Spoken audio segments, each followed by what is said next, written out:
안녕하세요. 오늘은 르몽드 디플로마티크에 실린 성일권 발행인의 글 한반도 평화의 오래된 걸림돌이라는 기사를 한번 깊이 들여다볼까 합니다. 이 기사가요, 시작부터 아주 근본적인 질문 하나를 툭 던지거든요. 바로 해외에 있는 미군 기지의 역할에 대한 질문입니다. 자, 바로 이겁니다. 군사기지, 과연 방어를 위한 걸까요? 아니면 공격을 위한 걸까요? 기사는 이 질문을 하나의 나침반처럼 삼아서 전체적인 분석을 쭉 이끌어 나가는데요. 지금부터 그 논리를 하나하나 같이 따라가 보시죠. 기사의 흐름을 따라서요. 먼저 전 세계에 뻗어 있는 미국의 군사적 영향력이라는 아주 큰 그림부터 보고요.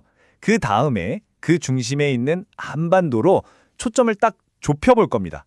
그리고 마지막으로 이 모든 게 우리에게 어떤 의미가 있는지 그 결과까지 차근차근 짚어보겠습니다. 첫 번째 파트는 미국의 전 지구적 발자국입니다. 기사는 우리가 어쩌면 너무나 당연하게 생각하고 있는 것에서부터 이야기를 시작해요.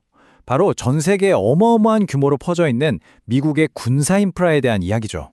그런데 말이죠. 기사가 처음부터 아주 날카롭게 지적하는 게 있어요. 이런 전 지구적인 군사 배치가 절대 서로 동등한 상호적인 관계가 아니라는 겁니다. 뭐랄까 완전히 일방적이라는 거죠. 그 시작점이 정말 흥미로운데요. 바로 숫자 0입니다. 이게 뭘 의미하냐면요. 전 세계에 수많은 미군 기지가 있지만 정작 미국 땅에는 외국의 군사기지가 단 하나도 없다는 사실이에요. 앞으로 우리가 살펴볼 이 불균형을 상징적으로 보여주는 숫자라고 할 수 있겠죠. 그럼 반대로 미국은 어떨까요? 기사에 따르면요. 미국은 전 세계에 무려 800개에 가까운 군사시설을 운영하고 있다고 합니다. 방금 전에 봤던 숫자 0과 비교하면 정말 어마어마한 차이죠? 그리고 이 800개라는 기지가 어느 한두 곳에만 모여 있는 게 아니에요. 전 세계 70개가 넘는 나라에 아주 촘촘하게 퍼져 있습니다. 미국의 군사적 영향력이 얼마나 넓은지 바로 알 수 있는 대목입니다. 자, 그럼 이 거대한 글로벌 네트워크 이야기가 어떻게 우리 한반도로 이어지는지 한번 살펴볼까요? 기사는 이제 그 넓었던 시야를 몇몇 핵심 지역으로 좁히는데요. 그중에서도 특히 한반도를 아주 중요하게 다룹니다. 기사는 독일, 일본과 함께 바로 한국을 이 거대한 해외 군사 네트워크의 가장 중요한 중심축, 그러니까 허브 중 하나로 지목하고 있습니다.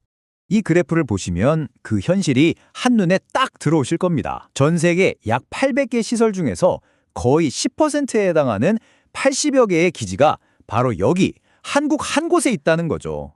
그래서 기사의 저자는 바로 이 사실이 한반도가 냉전 시대의 군사 구조에서 아직 벗어나지 못하고 그 틀 안에 단단히 고정되어 있다는 걸 보여주는 증거라고 주장합니다. 자, 여기서부터 분석이 또 다른 흥미로운 지점으로 넘어갑니다. 기사는 미국의 해외 개입이 그냥 즉흥적으로 일어나는 게 아니라 마치 공식처럼 예측 가능하고 반복되는 일정한 패턴을 따른다고 설명해요. 기사가 제시하는 4단계 공식을 한번 볼까요? 첫째, 특정 국가를 위협이라고 딱 규정합니다. 그리고 두 번째로 경제 제재를 통해서 그 나라를 힘들게 만들고 고립시키죠. 셋째, 군사 행동을 할 때 이건 정의로운 일이야 라는 도덕적 명분을 만들고요. 마지막으로 개입한 나라의 자본이 이익을 챙길 수 있는 판을 깔아준다는 겁니다. 여기서 저자가 강조하는 건 이게 어떤 특정 정부의 일시적인 정책이 아니라는 거예요. 이 거대한 글로벌 질서가 작동하는 방식의 일부, 그러니까 하나의 구조적인 특징이라는 거죠. 그렇다면 말이죠. 이런 글로벌 구조와 개입 모델이 구체적으로 우리 한국에는 어떤 영향을 미칠까요? 기사는 이 구조가 한국에 할 수 있는 선택의 폭을 적극적으로 제한한다고 분석하고 있습니다. 여기서 꼭 알아야 할 핵심 개념이 하나 등장하는데요. 바로 전략적 유연성이라는 겁니다. 이 개념이 나오면서 한국에 있는 미군의 역할이 근본적으로 바뀌게 되거든요. 기사에 따르면요. 예전에는 주한미군이 오직 한반도를 지키기 위한 주둔군이었다면 이제는 중국을 견제하고 대만 해역 같은 다른 지역 분쟁에 개입할 수 있는 전진배치군으로 성격이 바뀌었다는 겁니다.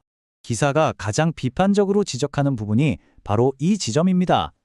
이 정책에 따라서 주한미군이 만약 대만 문제 같은 다른 분쟁에 투입될 경우 한국의 명확한 동의가 없어도 우리가 그 분쟁에 휘말릴 수 있는 가능성이 열린다는 거죠. 이 대목에서 기사의 핵심을 아주 강력하게 압축한 문장을 만나게 됩니다. 동맹은 선택일 수 있으나 자동화된 종속은 선택이 아니다. 자, 이제 마지막 장입니다.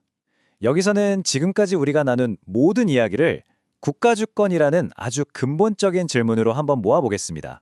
기사는 군사 통제권 문제에서부터 시작해서요, 외교 정책의 자율성, 심지어 남북 관계에 이르기까지 현재 이 구조가 한국의 완전한 주권 행사를 어떻게 제약하고 있는지 여러 예를 들어 구체적으로 짚어주고 있습니다. 이게 한국이 처한 외교적 딜레마를 아주 잘 보여주는 예시인데요. 가령 우리가 국익을 위해서 중국과 좀 실용적인 관계를 맺으려고 하면 미국의 관점에서는 동맹에 대한 의리를 저버리는 것 아니냐, 이렇게 비춰질 수 있다는 거죠. 결국 기사가 말하고 싶은 핵심은 이겁니다. 한국이 어떤 외교적, 전략적 선택을 하기도 전에 우리가 선택할 수 있는 선택지의 폭 자체가 현재의 구조 안에서 이미 정해지고 좁아져 있다는 거죠. 이렇게 기사의 분석을 쭉 따라오다 보면요, 결국 우리는 처음 시작했던 질문과 맞닿아 있는 또 하나의 아주 묵직한 질문 앞에 서게 됩니다. 다른 강대국의 거대한 전략 안에서 과연 한 나라의 완전한 주권이라는 게 가능한 걸까요? 이 질문을 여러분께 던지면서 오늘 이야기를 마무리하겠습니다.